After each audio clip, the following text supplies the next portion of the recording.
Pantai Jambu Bongkok, Marang, Terengganu. Matahari terbit perlahan-lahan memancarkan sinarnya.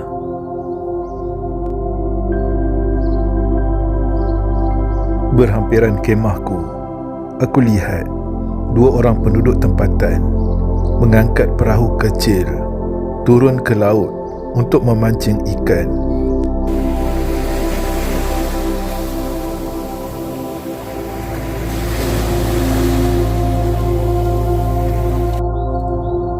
Laut yang terbentang luas, bunyi deruan ombak menghempas ke pantai. Deretan pokok-pokok kelapa yang tumbuh menghijau di tepi pantai. Suasana pagi di sini tenang, aman dan mendamaikan.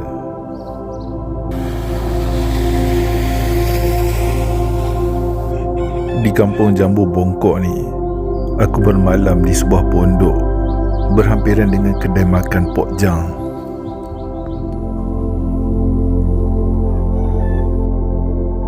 Pekerja-pekerja dan orang-orang kampung yang aku temui di kedai Pok Jang sangat mesra. Mereka menerima kehadiranku di sini dengan baik.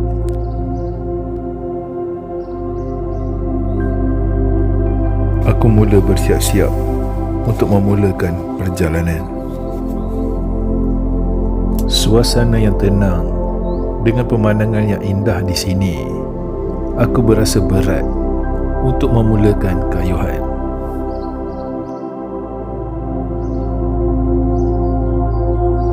Aku kayuh perlahan-lahan sambil menikmati panorama alam di kampung Jambu Bongkok ni.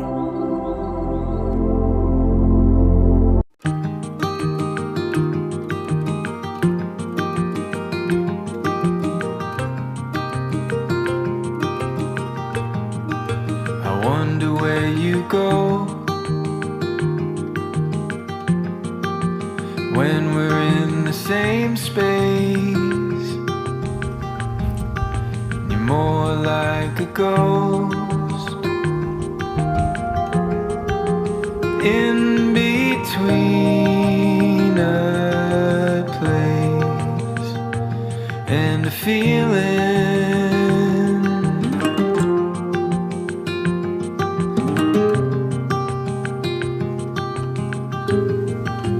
Sun kissed your face, you turned the other cheek, until the clouds filled our sky.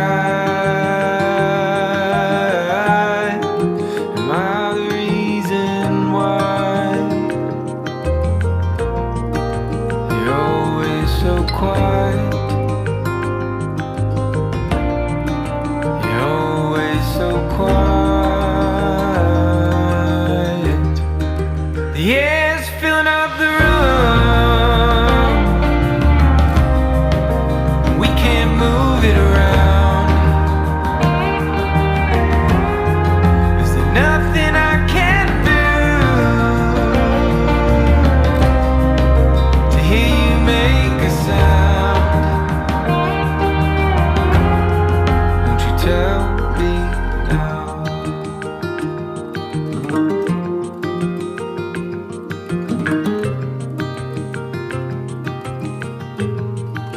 I'll take all the blame, hold it in my hand. If some should slip away, I'll find where it lands, and I won't deny it.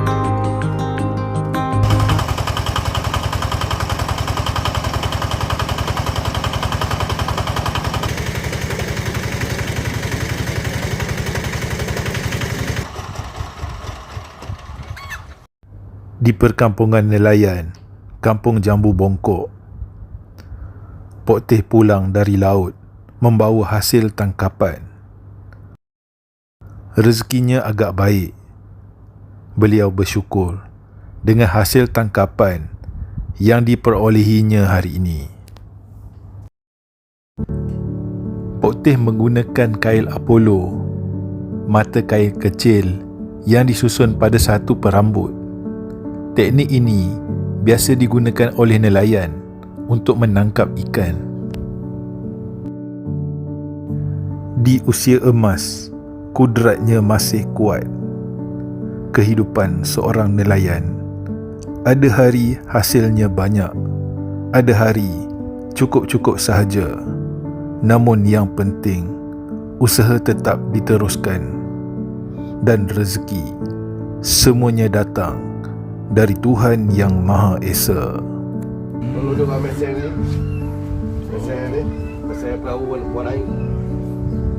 Tak ada mesin ni susah tak bang? Susah. Kan? Tak ada dulu. Di sini juga, aku bertemu dengan Sidi, seorang penduduk tempatan yang peramah. Aku sarapan pagi bersama Sidi dan beberapa orang kampung di kedai Mok Deno.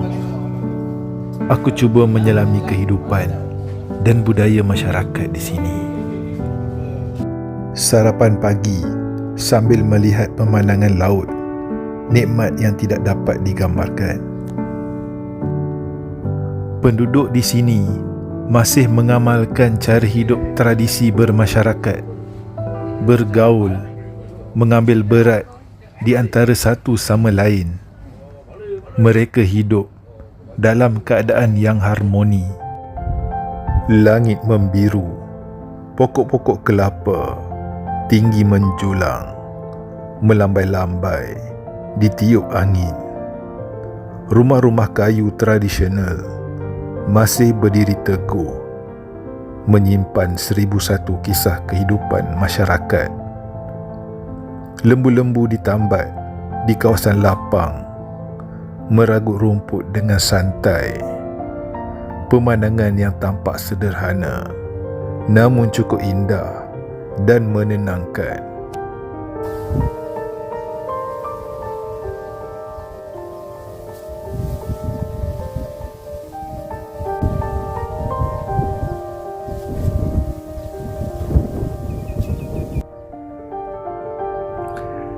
Dengan segala keindahan dan keramahan penduduk tempatan di sini, dalam pukul 12.30 hari, aku meninggalkan kampung Jambu Bongkok dengan hati yang berat. Cuaca terasa sangat panas. Matahari tegak di atas kepala. Tak sampai 5 kilometer dari kampung Jambu Bongkok, aku berhenti berteduh di hutan simpan Paya Gelam. Negeri Terengganu sememangnya kaya dengan khazanah alam semula jadi. Sejauh mata memandang, aku dapat melihat deretan pokok gelam tumbuh subur di kawasan hutan berpaya ni. Hutan Paya Gelam sangat penting dalam mengekalkan keseimbangan alam. Ia menjadi habitat hidupan liar di sini.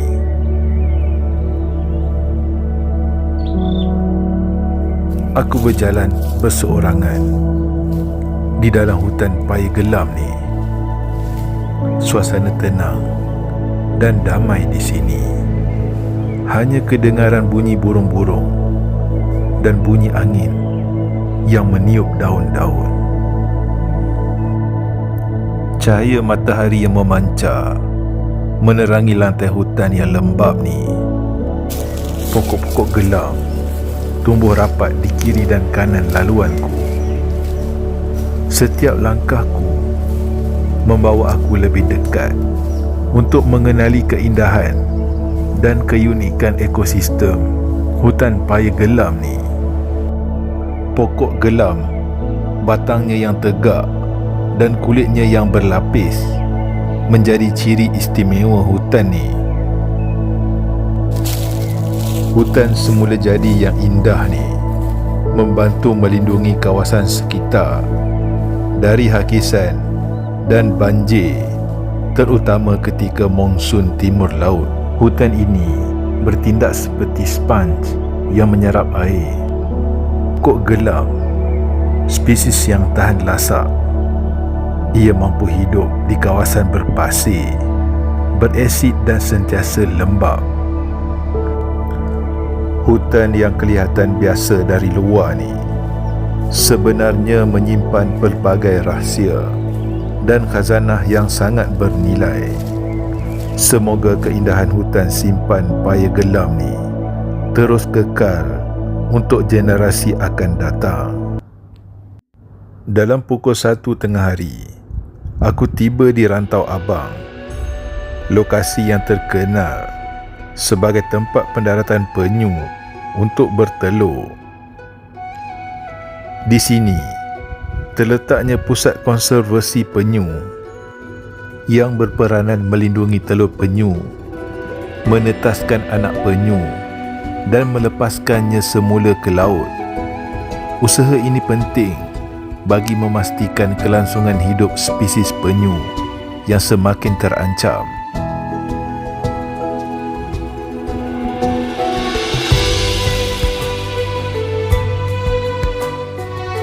Pusat ini juga berusaha meningkatkan kesedaran masyarakat tentang pentingnya memelihara khazanah laut di negara kita ini.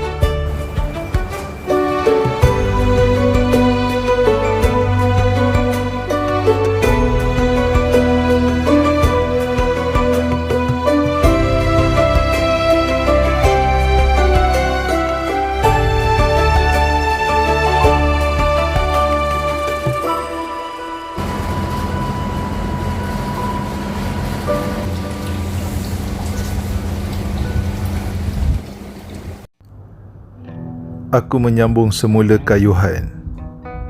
Ada kalanya aku berhenti seketika untuk berehat, dan ada masanya aku berhenti untuk menikmati keindahan pemandangan di sepanjang perjalanan.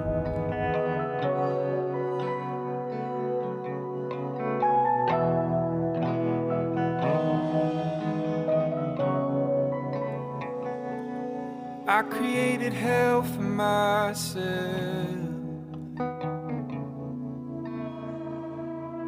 I made something that can't be.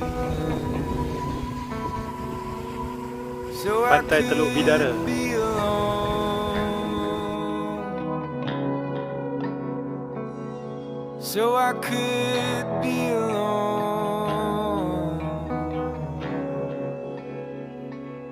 I carry my mother's name. She said the heart's a game that we don't play. So I'll be alone.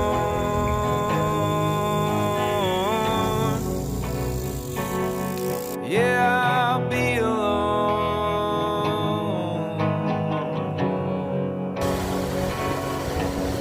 I'm staring at the other side. I'm too scared to decide. I'm staring at the other side. I'm hoping it's different this time. Would she wait for me to make up my mind and just decide? Would she wait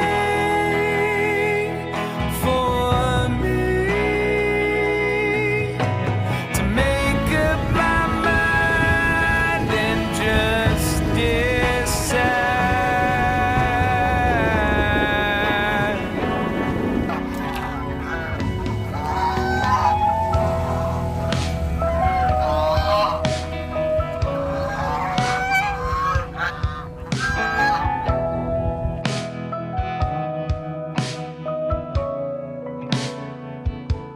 And is it all a choice to hurt? Or is this blood in me some kind of curse, keeping me alone,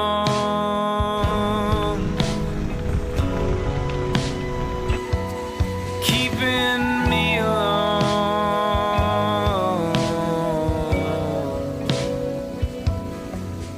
I'm staring at the other side.